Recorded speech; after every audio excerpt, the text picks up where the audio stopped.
నేను మామూలుగా ఇంట్లో కూర్చొని చూసినప్పుడు అతను ఆ థార్ జీప్లో ఎంటర్ అయినప్పుడు నేనే చప్పట్లు కొట్టడం మొదలుపెట్టాను.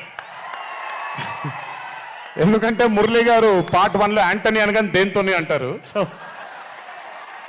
సో నేను మర్చిపోలేని ఒక క్యారెక్టర్ ఈయన. అండ్ హిజ్ ఎంట్రీ అంటే ఒక బాగా కామెడీ చేయగలిగే క్యారెక్టర్ని ఒక మాస్ హీరోగా ఎంట్రీ ఇవ్వగలిగేటువంటి మరి రైటింగ్ ఆయన రాశారు. And he had the equal capacity to carry it. Thank you so much for being a pillar of support for this movie.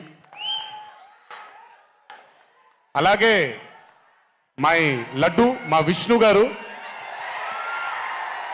I think I'm sorry ఎవరు ఏమనుకోవద్దు మీ ముగ్గురు, బట్ ఐ థింక్ ఈ cinema if it was not Vishnu గారు ఈ రోజు ఇంత పెద్ద hit అయ్యేది కాదేమో. నన్ను మామూలుగా చాలా మంది అడుగుతారు రాముడుగా చేయడం ఈజీయా లేకపోతే రావణాసురుడిగా చేయడం కష్టమా అని. రాముడిగా చేయడమే మనకి చాలా కష్టమైన పని. ఎందుకంటే ఇన్నోసెన్స్ అనేది మనం చాలా ఎక్స్పోజర్ వచ్చేసిన తర్వాత ఇన్నోసెంట్గా బిహేవ్ చేయడం మనం మర్చిపోయాం లైఫ్లో. కానీ అన్నీ తెలిసి కూడా తను బేసిక్గా అంత ఇన్నోసెంట్ అని నేను అనుకోవట్లేదు, కానీ ఇన్నోసెంట్గా పర్ఫామ్ చేశాడు ఆయన. ఆ ఇన్నోసెన్స్ గనక విష్ణు గారిలో లేకపోయి ఉంటే ఈరోజు నిజంగా ఈ కామెడీ వర్కౌట్ అయ్యేది కాదు. సో కంగ్రాచులేషన్స్ విష్ణు గారు. అండ్ సంగీత్, నాకు వాళ్ళ నాన్నగారితో ఎక్కువ పరిచయం లేదు, కానీ ఎప్పుడు సంగీత్ని వాళ్ళ అన్నయ్యని ఇద్దరిని చూసినప్పుడు నాకు ఎప్పుడు డైరెక్టర్ శోభన్ గారే గుర్తొస్తారు. ఒకసారి కలవడం జరిగింది ఆయన్ని.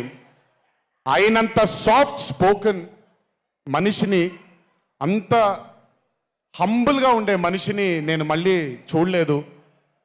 And I think Shobhan Sangeet, మనకి బాగా ఇష్టమైన వాళ్ళు మనకు దూరం అయినప్పుడు మన చుట్టూనే ఉంటారు వాళ్ళు. And I'm very happy and I'm sure నాన్నగారు ఇక్కడే కూర్చొని is very proud of you. Congratulations for this amazing success. And ఇందాక డీడీ డీడీ డీడీ అని ఎప్పుడైతే రెసనేట్ అవుతుందో ఇలాగే రేపు పొద్దున సంగీత్ సంగీత్ సంగీత్ అనేది కూడా రెసనేట్ అవ్వాలి అని ఆ దేవుణ్ణి మనసారా కోరుకుంటున్నాను. నాన్నగారు ఆనందపడుతున్నారు. Your brother is happy, your mother is happy, so am I happy. I wish you all the luck for many more films. Just మీరు ఇలాగే మీ దర్శకుడిని నమ్ముకుంటూ ముందుకు వెళ్ళిపోండి. All the best brother. Thank you so much. And అలాగే రామ్ నితిన్, నేను mad 1 చూసినప్పుడు I felt that yes యంగ్గా ఉన్నారు, నేను ఒకప్పుడు ఎలా ఉండేవాడినో అలాగే ఉన్నారు. మేబీ కొంచెం ఎక్స్పోజర్తో కెమెరా ముందు నిలబడడం అంత ఈజీ కాదండి, దోల తీరిపోద్ది. మీ ముందు నిల్చొని మాట్లాడడం ఎంత దోల తీరిపోద్దో కెమెరా ముందు కూడా నిల్చోవడం అంతే దోల తీరిపోద్ది. త్రివిక్రమ్ గారిని అడగొచ్చు మీరు. ప్రతిసారి షూటింగ్ వెళ్ళినప్పుడు నాకు షివరింగే వస్తుంది.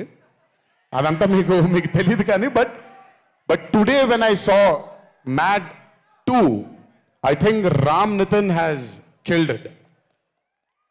చాలా చాలా చాలా చాలా బ్యూటిఫుల్గా చేశాడు, చాలా అద్భుతంగా చేశాడు. కామెడీని పలికించడం చాలా కష్టమైన పని అండి యాక్టర్కి. అందుకే నేను అదర్స్ 2 చేయట్లేదు, కొంచెం భయపడుతున్నాను మళ్ళీ జీవితంలో కామెడీ వస్తుందో లేదో అని. But amazing Ram Nitin, way to go brother. చాలా లాంగ్ ఫ్యూచర్ ఉంది మీకు. Keep it going.